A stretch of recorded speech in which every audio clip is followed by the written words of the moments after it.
एक बार जंगल में एक जंगली गधा रहता था। उसका कोई दोस्त नहीं था और वह बिल्कुल अकेला रहता था। एक दिन वहां से गुजर रहे एक सियार की नज़र गधे पर पड़ी। वह गधे के पास गया और बोला, क्या बात है मेरे प्यारे साथी, तुम इतने उदास क्यों दिख रहे हो? गधा सियार की ओर मुड़ा और बोला, मेरा कोई दोस्त नहीं है और मैं बहुत अकेला हूँ।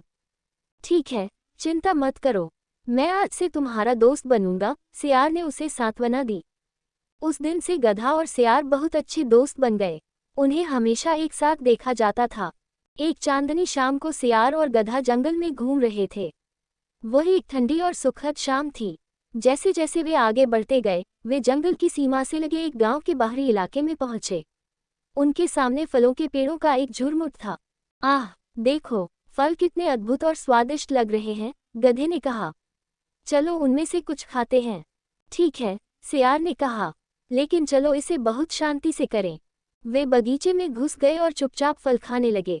भरपेट खाने के बाद वे खुश और संतुष्ट होकर एक पेड़ के नीचे लेट गए।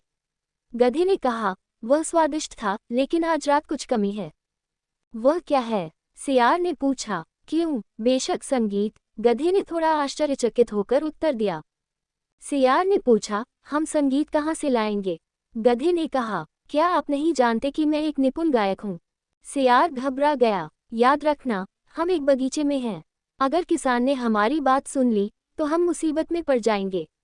अगर तुम गाना चाहते हो तो हमें यहाँ से चले जाओ, उसने गधे को सलाह दी। तुम्हें लगता है कि मैं गा नहीं सकता, है ना? गधे ने आहत स्वर में पूछा। जब तक तुम मेरी बात नहीं सुनोगे तब तक रुको। सियार को एहसास हुआ कि गधा उसकी अच्छी सलाह मानने को तैयार नहीं था। वह दूर चला गया और पेड़ों के झुरमुट के पीछे छिप गया। गधे ने अपना सिर पीछे फेंका और अपना गाना शुरू कर दिया। वह, अरे हाय हाय, उसने जोर से चिल्लाया। जोर जोर से चिल्लाने की आवाज़ सुनकर किसान लाठियां लेकर दौड़ पड़े और मूर्ख गधे को इतनी जोर से पीटा कि गधे का पूरा शरीर दुखने लगा।